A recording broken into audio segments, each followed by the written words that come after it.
All right, welcome to the Business Spotlight. I am joined here with Sandler. She is the CEO of HPA Enterprises and Bowdabra.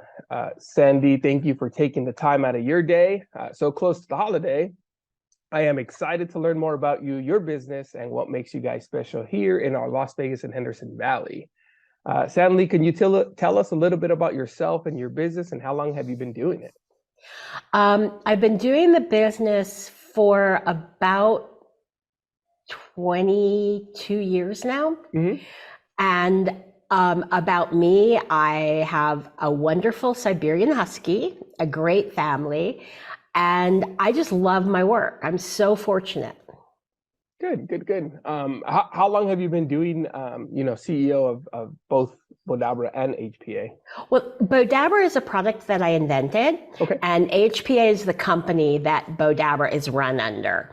And nice. I've been doing that since 1998, basically. Oh, wow. So you've been doing Yeah. this for quite a while. Yes, Good. exactly. Now, what are you most excited about in your business entering 2023? I think there are a lot of opportunities. As with any business, you have your ebbs and your flows. And over the past like 2 years, things were a little bit difficult because of situations with a company that actually knocked us off, a big major retailer. And they had a contract with us that actually said that they can't even sell a competing product. So we're kind of dealing with that right now. But it's a fun. I'm in a really fun business, and I get to help people be creative. And it's so much fun to see someone who thinks that they're not creative, and then to take them and show them that in fact everybody is creative. We just have to find what area we're creative in and not be afraid to actually try an art or a craft or something with our hands. Yeah, I think you bring up a really good point. Is like, and we like to call it is finding what you're passionate about, where your niche is, and then how do you get that product out to the market, right? Exactly.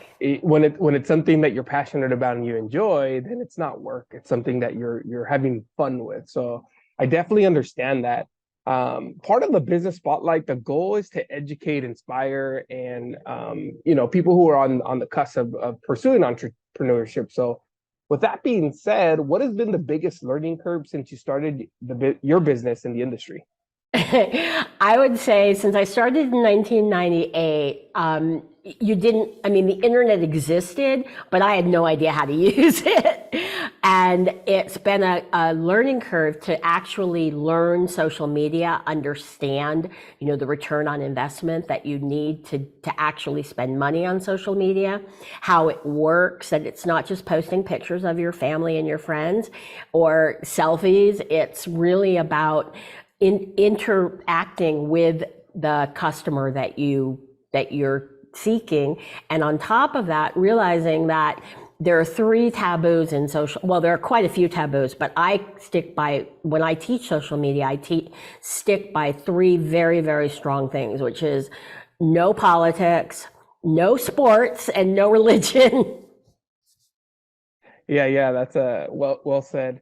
Um, and I think that's a good point, right? Like when you are a leader of a company, you people look at you. So your every move that you make, if you make the wrong move, not like the weight of the world is on your shoulders. So it's a very interesting path that we have to take in knowing when how to pick and choose our battles, right? Um, Exactly. so what do you feel has been the hardest part about being an entrepreneur? Um, doing it on your own. I mean, I went into a business that it was very different from anything my family's doing. And so you kind of have to fall on your face. You're gonna fail, but you're also going to succeed. And the failures teach you how to move forward to the successes. Yeah, it's interesting because I get that from a lot of the clients that we coach, right? As business coaches, we've always talked to them about like, look, you're very good at what you do. You're extremely talented. However, when it comes to business, you said there's a lot of failure, right? You have to fall on your face a few times. Now, when they're going through that, it is a tough process because a lot of them tell us like, hey, it's a lonely journey, Very. and they don't want to disclose what's under the hood with friends and family. So it's a very small circle that they can actually trust and say, hey, how did you get through this? Well, And go go ahead. ahead. I'm sorry. No, yeah, you're good. Oh, no, I was Uh, just going to say, if I heard my family say one more time, when are you going to get a real job? yeah, yeah. We've heard it quite a few times with the people that we coach, and it's just getting them through those day-to-day challenges, right? Like there's so many different levels to business that you can't go get a certified. Now I'm a certified business owner, right? Like you can't go through any type of schooling to learn the ins and outs of business. So that's where we come into play to be able to coach them through those tough challenges, right? Mhm. Now, what's been your favorite part about being an entrepreneur? Oh, just watching my product sell, watching people succeed and love the product, and being able to create beautiful bows that they can put, and beautiful swags and all kinds of home decor type items, and allowing them to learn how to make a wreath or go into business and start their own business by using our product as a base to it. So it's wonderful to see the successes of our clients. Yeah. So seeing them happy and satisfied is that fulfillment side of, Exactly. making an impact, making a difference. Um, Sandy, what advice would you give 20-year-old Sandy that was just getting into business? Um, I guess the first thing that I would say is my dad was absolutely an inspiration to me. And he used to drive me to school. I went to a school that was about 20 minutes, 25 minutes from my house. So he would drive me to school and I'd be talking to him. And my dad worked all the time, like all the time. And I remember saying to him, Dad, how can you work so much? And he said, because I love every minute of it. I love what I do. And I think that in that vein, the most important thing is two things that are really important. Number one is obviously you're not going to have your ideal job at 20 years old. So act as a sponge. Take every bit. People are amazing at giving you information if you ask and you listen. So find mentors, find people that are willing to share with you, and just take that in like you're a sponge. And then once you really do decide what you want to do with your life, find something that you're passionate about. Not every minute of every day is going to be wonderful, believe me. It's not. But find something that you're so passionate about that you can deal with, whatever it is that you don't like about the job, because there's so much about what you're doing that you love.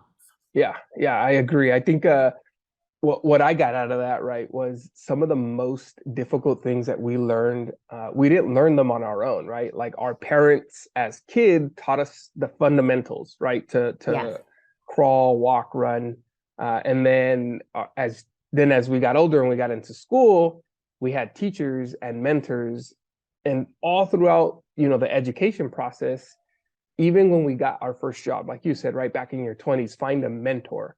So anything that, if you really think about it, anything significant that we've ever done in life, we've had someone to mentor us or guide us, right, and educate us. Mhm. So what I'm getting with that is, us as business coaches, it's the same thing. It's, you know, business can be tough, but it doesn't have to be, right? If you have a coach, that's where we can walk you through and teach you through those difficult times to make sure that at the opposite end of it, it's building towards those goals, that vision, that mission.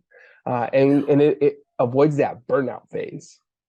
Well, and I think, going to that idea of a business coach, the key is, when you play soccer, when you play football, when you're at the top, I mean, even Tiger Woods has a coach. You're always going to want a coach to work with you, no matter what level of business. You just find a coach that can understand what you're doing and help raise you to another level. Well said. I couldn't have said that better myself. And we did not pay you to say that. What do you think is the biggest mistake that first-time entrepreneurs make? um, I think part of it is going with your gut. Um, Trust your gut. Don't necessarily, your gut plus research. Really research, talk to people. Just one example is, let's say you come up with a product idea and you want to bring this product to market, and you tell your friends and family and they're like, oh, wonderful, it's a great thing. But are they going to actually put their money where their mouth is? Your family and friends are going to be supportive initially, or they may think the idea is crazy, but they don't want to hurt your feelings. So talk to people that like I used to say, if you have a toy that you invented, go sit outside a toy store and show it to the market of who's going to spend the dollars to buy the product. Would they buy it over something else? If they only have $100 to spend or $10 to spend or whatever, are they going to spend that on your product, or is there another product that they want to buy? And you want to talk to people about it and get their honest opinions, because strangers are going to be honest. Oh, yeah. Yeah. That goes back to like when you ask that 5 or 7-year-old kid, how do I look? And they're extremely honest, right? But yeah, you're right. Getting feedback from someone unknown and testing it in the market. So we teach a lot of business owners to test and measure. Hey, what's working? What's not working? Where do we need to adjust? What's the market telling us? And how do we pivot? And how do we make sure that it is a fluid process going from there? Mm-hmm. Now, Sandy, as we're getting out of COVID and along this entrepreneur journey, because you've been in it since 1998, what have you personally learned about yourself? That I persevere. I don't give up. As many times as I've fallen on my, just fallen down in business, I'll always get up and keep going. But if something's not working, you have to realize that it's not working. So let's pivot and see what, maybe this just isn't a good idea. So don't stick to an idea just because you've spent a lot of time on it and it just doesn't work. Realize that you have to say, okay, this isn't working. What else can I do? Yeah, knowing when to throw in that towel, Exactly. and then knowing, hey, is this going to persevere? Is this going to be profitable? And not spend too much time there, right? So well said. Now, as we wrap up the business spotlight, what products or services are you currently offering, and what's the best way for people to connect with you? Well, we have the Bowdabra, which is a bow maker craft tool, and it allows anybody. I mean, literally, I could show you this minute how to make a bow, and you could do it. That's how simple it is. Mm-hmm.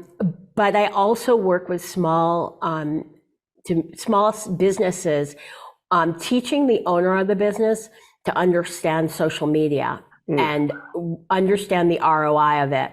Because a lot of times small businesses will hire someone to do their social media, but they don't even understand what it is that they're hiring the person to do. And they kind of let the person guide them, even though that person may not be doing what is good for the business. So understanding Pinterest, understanding Facebook, YouTube, Instagram, TikTok, understanding the social media platforms and which ones are best to be on, and that you shouldn't focus on everything, but focus on one or two and then grow from there. And that's something that I love working with small businesses on that. Yeah. And to get in touch with me, I'm easy to reach, Sandy@Bowdabra.com. So that's Bowdabra, like abracadabra, Bowdabra.com. Perfect. Thank you for that. And I think you're right? When it comes to social media marketing, I think a lot of people do get lost in that, like, hey, let me hit all of them. And I know for us, it's coaching them like, hey, where is your loudest voice? And then are you measuring what's working? What messaging? Do we need to change the words around? What audience are you trying to grab? So I think that's really, really valuable information. And I know a lot of the viewers will find this extremely valuable. I know I did. So I do appreciate you taking the time, Sandy. Now, is there one question that I did not ask that you wish I did ask, so you can let the viewers know as we wrap up? No, I think this was wonderful. And any questions that anyone has, please reach out to me. I'm very accessible, and I am open to any questions that your viewers might have. Well, thank you again, Sandy, for being on this episode of the Business Spotlight. And I wish you the best of luck, and I will run into you out there in the community. Thank you.